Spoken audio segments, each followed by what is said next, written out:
E dando sequência a essa série de mensagens que nós temos tido em Hebreus, agora nós chegamos ao capítulo 9 de Hebreus. E o tema dessa mensagem é adoração superior. E essa adoração é superior porque o objeto da adoração é superior. E o objeto da nossa adoração, nada mais, nada menos do que o próprio Jesus Cristo. E nesses domingos aqui que nos precederam, foi tratado, foi falado, foi mencionado isso aqui a respeito da superioridade de Jesus, a supremacia de Jesus. E aí nós já vimos tudo isso aí, aos profetas, aos anjos, a Moisés, que é a sumidade lá entre os hebreus, entre os judeus, aos sacerdotes, ao sumo sacerdote. E agora nós vamos nos deter mais a isso aqui, sobre ao sacrifício terreno.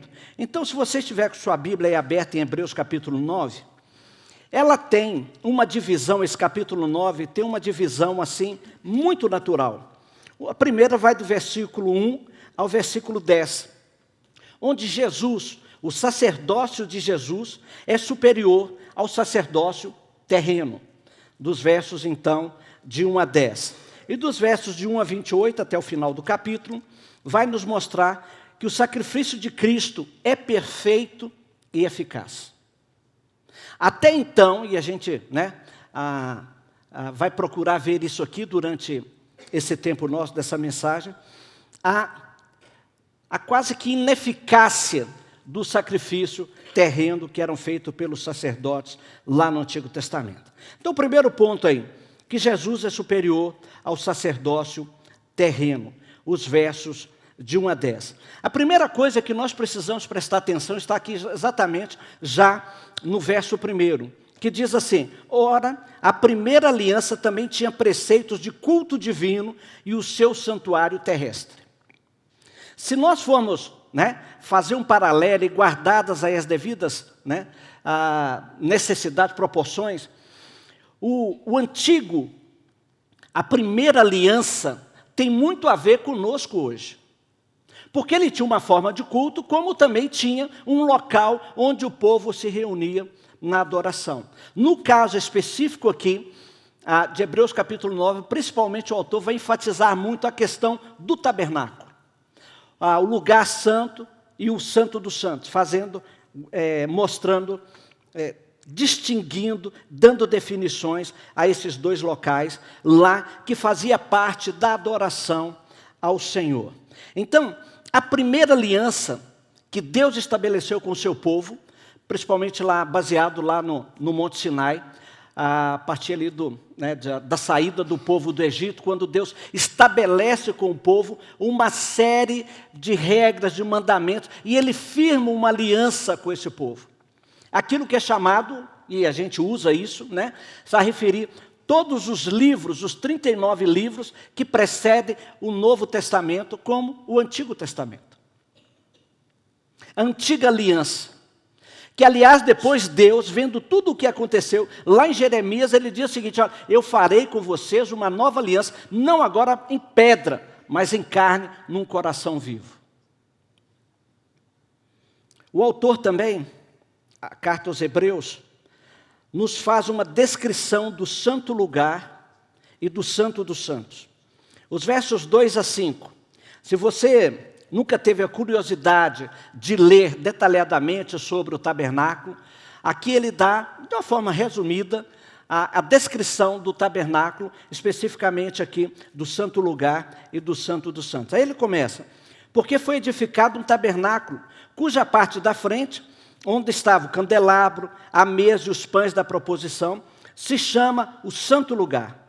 Por trás do segundo véu se encontrava o tabernáculo que se chama o Santo dos Santos, ao qual pertencia um altar de ouro para o incenso e a arca da aliança totalmente coberta de ouro, na qual estava uma urna de ouro contendo o maná, o bordão de Arão, que floresceu, ou a vara de Arão que floresceu, e as tábuas da aliança.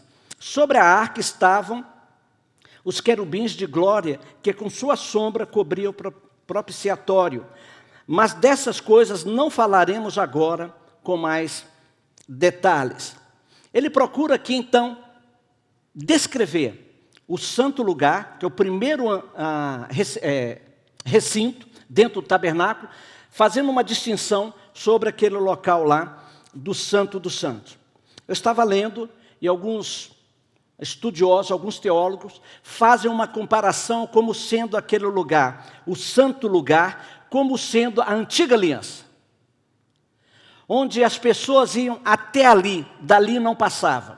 Ali ele prestava o seu culto, ficavam do lado de fora do tabernáculo, do templo, mas os sacerdotes estavam ali como mediador, como intermediário entre eles e Deus, fazendo os sacrifícios que eram necessários, que faziam parte da adoração, da penitência, da busca deles, de confissão de pecado e tudo mais.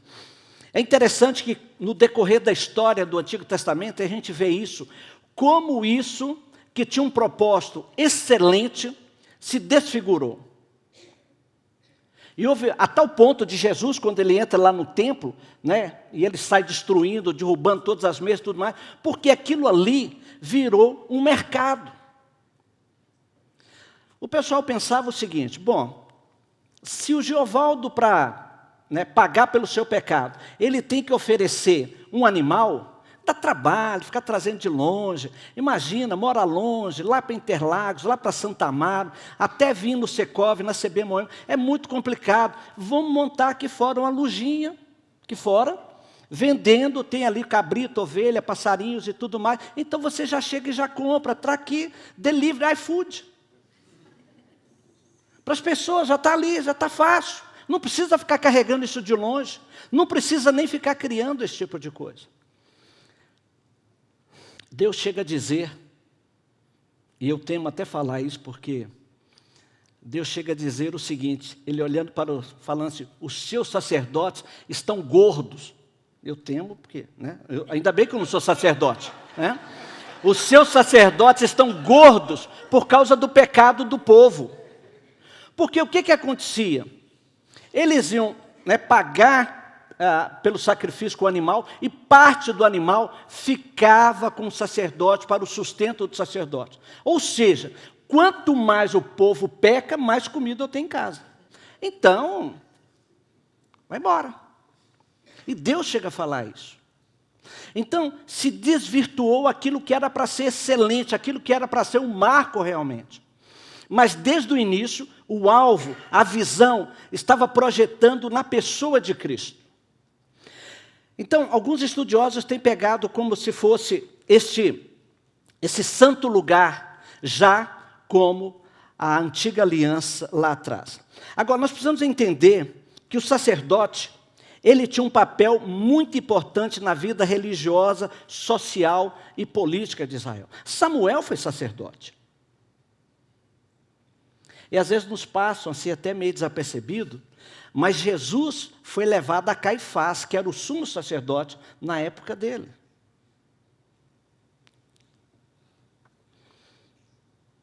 Esse sacerdote, ele era o intermediário entre Deus e o homem. O homem não ia diretamente a Deus, mas ele chegava até ali. Quando a gente pensa no Santo dos Santos, e o Wilson já mencionou isso aqui, os irmãos sabem disso também, somente o sumo sacerdote entrava uma vez por ano, no dia da expiação, onde ele iria sacrificar por todos os pecados de todo o povo, inclusive por si mesmo. Ele começava consigo, para depois fazer para os outros. Agora, todos esses esforços de levar animal, de sacrificar animal, o que o sacerdote fazia, que o sumo sacerdote fazia, era insuficiente. Ele remetia ali, para aquele momento, e focava, levava, orientava até Jesus Cristo. Porque, conforme a Bíblia fala, o justo viverá pela fé. Desde a época de Abraão.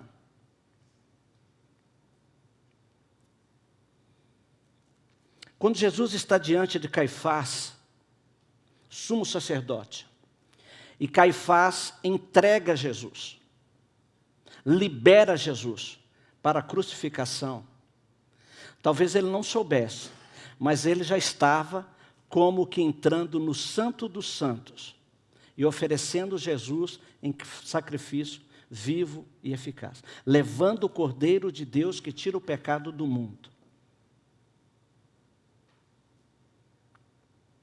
Ele não sabia, mas nesse gesto dele, ele fez de forma definitiva. Nunca mais precisou de sacrifício.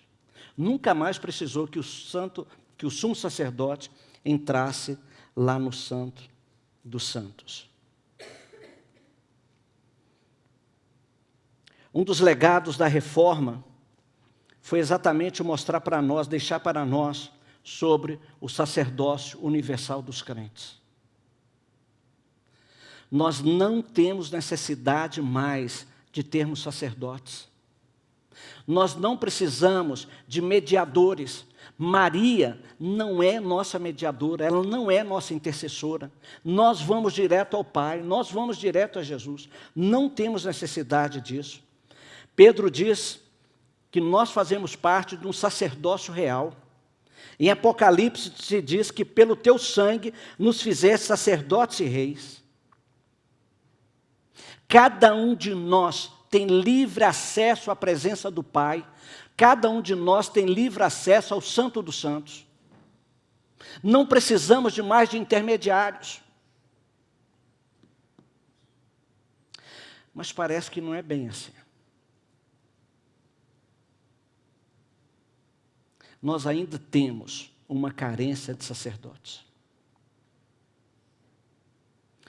Porque para nós é muito cômodo terceirizar a nossa fé. Transferir para o pastor, transferir para o professor, para os professores, as professoras do Ministério Infantil, novas gerações. Eu simplesmente faço isso, é a minha entrega, é o meu sacrifício, qual que é? A oferta, é o dízimo, eu sou voluntário em determinadas coisas, mas eu não tenho essa responsabilidade mais. Eu me satisfaço tão somente em vir cada domingo, me assentar aqui na cadeira, participar de um louvor legal, bacana, que me edifica, que me inspira, ouvir uma mensagem. E durante a semana, eu não volto mais para isso. Eu não tenho que me preocupar com a Bíblia. É assim que tem sido. A segunda divisão natural que acontece dentro do texto é que o sacrifício de Cristo é perfeito e eficaz, dos versos de 11 a 28. A eficácia do sacrifício de Cristo, o único e definitivo, os versos de 11 a 14, olha aí. Quando, porém, Cristo veio como sumo sacerdote dos bens já realizados, mediante o maior e mais perfeito tabernáculo, não feito por mãos humanas, quer dizer, não desta criação, e não pelo sangue de bodes ou de bezerros, mas pelo seu próprio sangue, ele entrou no santuário uma vez por todas e obteve uma eterna redenção. Portanto, se o sangue de bodes e de touros e a cinza de uma novilha, aspergidos sobre os contaminados, os santificam quanto à purificação da carne, muito mais o sangue de Cristo, que pelo Espírito eterno a si mesmo ofereceu sem mácula a Deus, purificará a nossa consciência de obras mortas para servirmos ao Deus vivo, uma vez para sempre, definitivo, único. João Batista já apontava para Jesus: eis o Cordeiro de Deus que tira o pecado do mundo. Não haverá mais necessidade disto, de uma vez por todas. Aqui Hebreus vai falar que sem derramamento de sangue não há remissão de pecados. Se nós voltarmos lá no Éden, Adão estava lá, nu, e a sua relação com todos os seres criados, com os animais, era uma relação, principalmente, o texto vai falar lá que Adão dava nome aos animais, deu nome aos animais, uma relação muito próxima, muito amigável, muito amistosa. Mas com a queda, Adão e Eva se viram nus. E ali houve o primeiro sacrifício, porque Deus tirou, não sabemos que animal que é, mas Deus tirou da pele daqueles animais para cobrir Adão e Eva. Por causa do pecado, há necessidade de remissão. Há necessidade de derramamento de sangue, desculpa. E começou lá já no Éden. A partir dali, veio caminhando. Até que chegou em Cristo Jesus. Ele próprio era o sumo sacerdote e a oferta. Lembra lá que o sumo sacerdote tinha que aspergir sangue sobre si para se purificar, para depois purificar o povo, fazer a oferta pelo povo. Jesus entra e ele se dá. Ele é ao mesmo tempo o sumo sacerdote e a oferta. Os versos 11 e 12 falam a esse respeito. O contraste entre os sacrifícios que eram feitos e o sacrifício de Cristo Jesus. Jesus é o único mediador, dos versos 15 a 22, mediador de uma nova aliança, o verso 15, por isso mesmo ele é o mediador da nova aliança, a fim de que os que foram chamados recebam a promessa da herança eterna, visto que houve uma morte para a remissão das transgressões que foram cometidas ainda sob a primeira aliança. Jesus entra em cena e institui uma nova aliança, aquilo que nós chamamos de Novo Testamento, de uma forma para sempre. Agora, os versos 16 e 17 são muito interessantes porque pega essa questão de herança, de testamento. Observe aí. Porque onde há um testamento é necessário constar a morte de quem o fez. Existe um testamento, mas ele só é aplicável, só tem validade se aquele que fez o testamento morrer, porque senão não tem validade por enquanto. Sim. Porque um testamento só é confirmado depois da morte de quem o fez, pois de maneira nenhuma um testamento tem força de lei enquanto ainda vive quem o fez. Jesus veio, instituiu, uma nova sociedade, novos preceitos, novos mandamentos, um novo estilo de vida, como um testamento, mas houve a necessidade, sim, da sua morte, para que isso se tornasse realidade, pudesse ser aplicável. Dos versos 18 a 22, vai falar sobre isso. Porque isso, nem a primeira aliança foi estabelecida sem sangue. Porque havendo Moisés proclamado a todo o povo, todos os mandamentos conforme a lei, pegou o sangue dos bezerros e dos bodes, com água, lã tingida de escarlate e sopo, e aspergiu não só o próprio livro, como também todo o povo, dizendo, este é o sangue da aliança que Deus ordenou para vocês. Igualmente também aspergiu com sangue o tabernáculo e todos os utensílios do serviço sagrado. De fato, segundo a lei, quase todas as coisas são purificadas com sangue, e sem derramamento de sangue não há remissão de pecados. Quando nós lemos o texto, e quando nós praticamos a celebração da ceia, nós falamos sobre isso. Porque Cristo, quando estava distribuindo o cálice de vinho, ele diz, este é o meu sangue, a nova aliança, um novo momento. E a gente lembra disso. Os versos 23 e 24 vão nos falar que Jesus está diante do Pai como intercessor, como mediador. Era necessário, portanto, que as figuras das coisas que estão nos céus fossem purificadas com tais sacrifícios, mas as próprias coisas celestiais requerem sacrifícios superiores àqueles. Por isso, então, Cristo não entrou em santuário feito por mãos humanas, figura do verdadeiro santuário, porém no próprio céu, para comparecer agora por nós diante de Deus. Se você tiver uma caneta e tiver aí, grife isso aí. Destaque isso aí. Jesus está lá agora por nós diante de Deus, intercedendo por nós, clamando por nós, como nosso advogado, como nosso intercessor, como nosso mediador. Nós começamos este momento aqui, orando. E eu pedi a vocês que olhassem aí 2, 3 pessoas e que pudessem orar por elas, interceder por elas, clamar a Deus por elas. Não como alguém que vai se colocar no lugar, como porque você orou, Deus responde. Mas que pela graça, pela misericórdia de Deus, Deus pode atender você, Deus pode ouvir você. Mas Jesus está lá sentado ao lado do Pai por nós. Um sacrifício definitivo, superior. Os versos 25 a 28. Ele não entrou para oferecer a si mesmo muitas vezes, como o sumo sacerdote entra todos os anos nos santos dos santos, com sangue alheio. Com sangue de um animal que não lhe custou nada. Mas Jesus entrou com o seu próprio sangue. Se fosse assim, ele precisaria ter sofrido muitas vezes desde a fundação do mundo. Agora, porém, ao chegar o fim dos tempos, ele se manifestou uma vez por todas e para aniquilar o pecado por meio do sacrifício de si mesmo. E assim como nos homens está ordenado morrerem uma só vez, vindo depois disso o juízo. Olha aqui, é um texto que a gente sempre gosta de usar, principalmente aí a respeito da doutrina da reencarnação, que está dentro desse contexto aqui.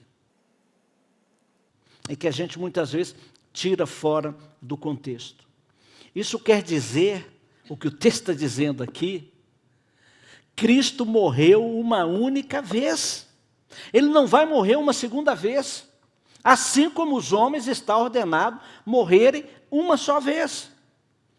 Quando a gente vai para o capítulo 10, e talvez no domingo que vem vá se falar sobre isso, é interessante o autor dizendo aqui o seguinte, olha, ou você se apropria disto, ou todo o sacrifício, tudo que Jesus fez foi em vão, e você está destruindo aquilo que Jesus fez por você.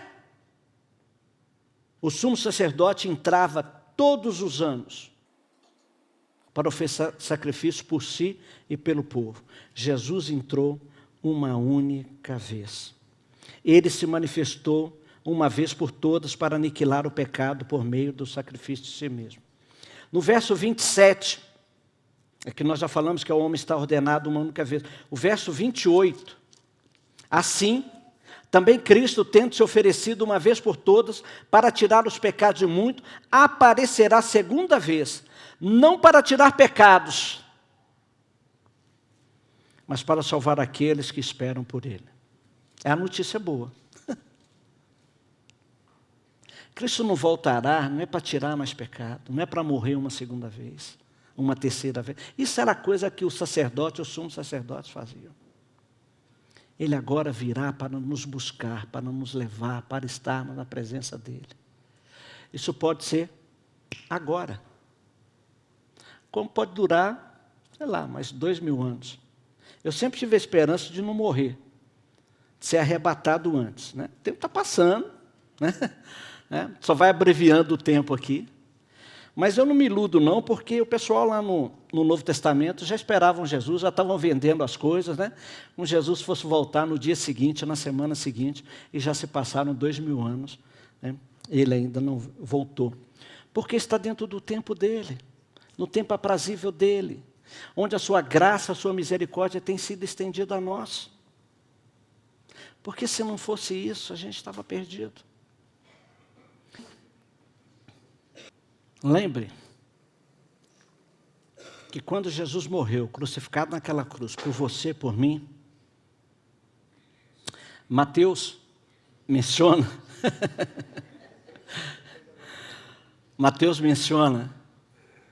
que o véu do templo se rasgou de alto a baixo.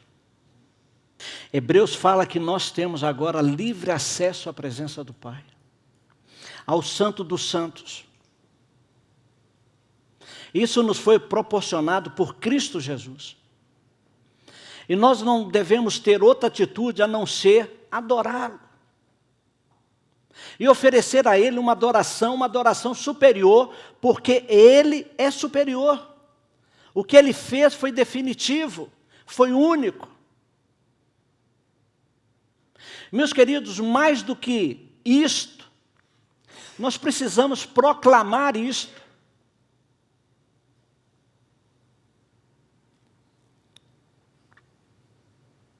nós temos um grupo de jovens e adolescentes, 26, 27, estão lá para o Paraná, saíram junto com o Felipe, sua equipe, está o pessoal lá, fazendo um trabalho de apoio à igreja, de evangelização, de proclamação, de testemunho.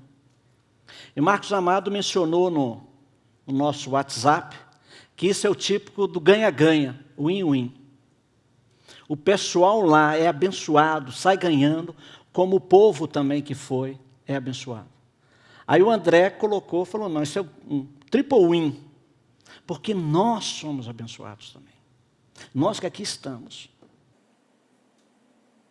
São os nossos filhos, nossas filhas, nossos irmãos, nossos queridos, que voltarão, conforme a promessa de Deus, com muita coisa para falar para nós, mostrar para nós, e com a vida impactar. Eu sei que vários de vocês, vários de nós aqui, passamos por algo semelhante assim. Mas isso só é possível porque Jesus, de uma forma definitiva, fez isso lá. Agora, eu queria mostrar, por favor, o próximo slide aí, algo para vocês aqui. Um convite a essa adoração superior. Tenha uma vida de oração. Gente, isso aqui não é conversa de pastor para jogar fora. Não, tenha uma vida de oração. A CB Moema oferece um monte de instrumentos, de facilidades, de habilidades para que você possa fazer isso. Pelo aplicativo, salas de oração, os momentos, vigílias. Temos aqui todo domingo um espaço aqui no mezanino, separado para que você possa ir lá, né, das 9 às 10h30, você possa ter um tempo ali a sós com Deus, um tempo mais tranquilo junto com Ele. Lá no novo escritório nós teremos isso também. Tenha uma vida de oração. Não lembre de orar só quando o calo apertar. Faça da sua vida uma vida de oração. Entenda o sacrifício de Cristo. Se eu pudesse clamar algo aqui para vocês, que vocês saíssem daqui nessa manhã, entenda o sacrifício de Cristo. O quanto custou para Cristo. Aquela cruz era sua, era minha, não era Ele para estar lá. E seja um formador de discípulos. Essa viagem que os nossos jovens e adolescentes fizeram, eles não foram para lá para formar discípulos. Porque daqui a pouco eles estão voltando. Mas creia, todo esse processo é um discipulado extremamente profundo. Alguns deles voltarão diferente. Agora comece em casa. Comece com seus filhos. A Judith Kemp tem aquele livro famoso dela, né? Nossos filhos, nossos discípulos. Não abra mão disso. E depois, vá para outros lugares. Outras pessoas formando isso. E aí, essa é uma foto da minha neta, a Júlia, aqui na nossa Paulcine, aqui em cima. A Valquíria me ajuda a montar a Paulcine, né, todo domingo. E eu pedi a Júlia, falei, Júlia, vem cá ajudar o vovô. Então a gente foi ali na sala, começamos a pegar os negócios e tudo mais. Aí eu levo a cruz. E pegou. Ah, vovô, está pesado. Aí eu ajudei ela a carregar e tal. E chegamos lá, ela me ajudou a montar, né? E eu falei, pega aqui as almofadas, o banquinho. E aí ela colocou o banquinho e se assentou no banquinho, desse jeito.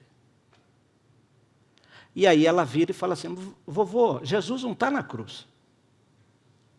E aí eu pude falar com ela ali.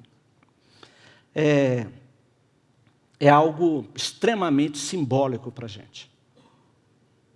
De uma criança. Vai fazer 3 anos agora, daqui a alguns dias. Na sua, talvez, sensibilidade junto ao Pai. Queridos, eu queria terminar esse momento lendo uma oração de Santo Agostinho, chamado Tarde Te Amei. Essa é uma das mais arrebatadoras orações de todos os tempos. E diz assim, Tarde te amei, ó beleza tão antiga e tão nova. Tarde te amei. 30 anos estive longe de Deus, mas durante esse tempo algo se movia dentro do meu coração.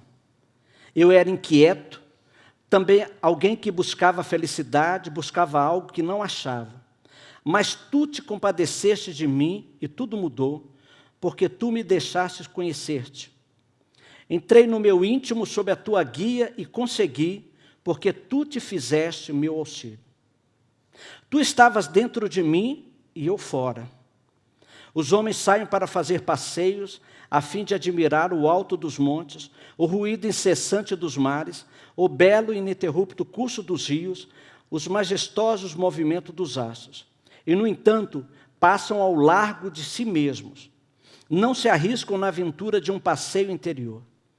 Durante os anos de minha juventude, pus meu coração em coisas exteriores que só faziam me afastar cada vez mais daquele a quem meu coração, sem saber, desejava. Eis que estavas dentro e eu fora. Segurava-me longe de ti as coisas que não existiriam senão em ti. Estavas comigo e não eu contigo. Mas tu me chamaste, clamaste por mim, e teu grito rompeu a minha surdez. Fizeste-me entrar em mim mesmo, para não olhar para dentro de mim, eu tinha me escondido. Mas tu me arrancaste de meu esconderijo e me puseste diante de mim mesmo, a fim de que eu enxergasse o indigno que era, o quão deformado, manchado e sujo eu estava. Em meio à luta, recorri a meu grande amigo Alípio, e ele lhe disse, os ignorantes nos arrebatam o céu e nós, com toda a nossa ciência, nos debatemos em nossa carne. Assim me encontrava, chorando, desolado, enquanto eu perguntava a mim mesmo quando deixaria de dizer, amanhã, amanhã. Foi então que escutei uma voz que vinha da casa vizinha, uma voz que dizia, pega e lê, pega e lê. Brilhaste, resplandeceste sobre mim e afugentaste a minha cegueira.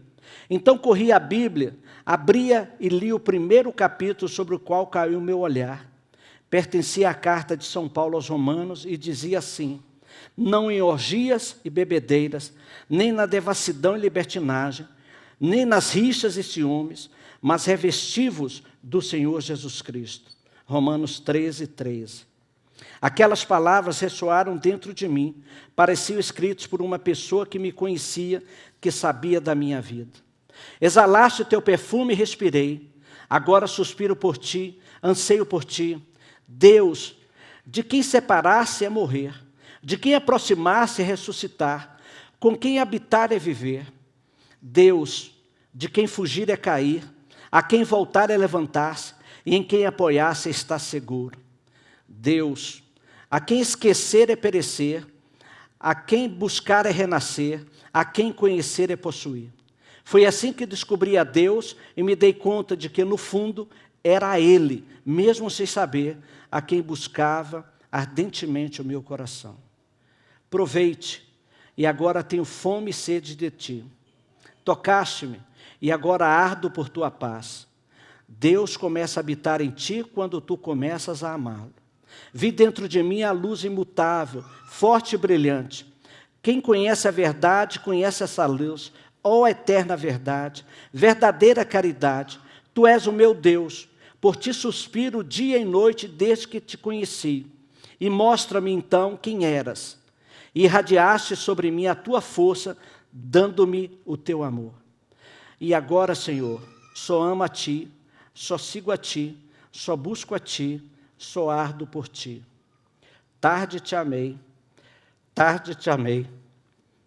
ó beleza tão antiga e tão nova. Tarde demais eu te amei. Eis que estava dentro e eu fora, e fora te buscava, e me lançava, disforme nada belo, perante a beleza de tudo e de todos que criaste. Estavas comigo e eu não estava contigo. Segurava-me longe de ti as coisas que existiriam somente em ti. Chamaste, clamaste por mim e rompeste a minha surdez. Brilhaste, resplandeceste, e a tua luz afugentou minha cegueira. Exalaste o teu perfume, e respirando suspirei por ti. Te desejei, eu te provei, te saboreei, e agora tenho fome e sede de ti. Tocaste-me, e agora ardo em desejo por tua paz. Vamos orar. Pai, eu creio que todos nós aqui gostaríamos de ter a mesma sensibilidade que Agostinho teve. Tudo que ele disse a ti, ó Deus, essa oração, eu me encaixo nela.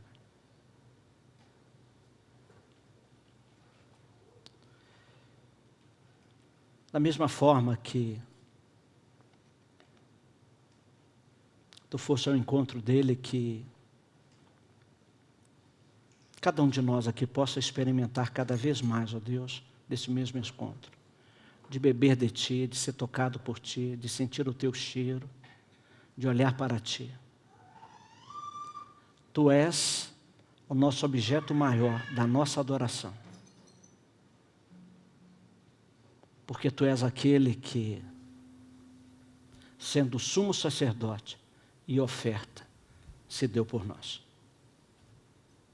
Obrigado por tudo. Oramos no nome de Jesus. Amém.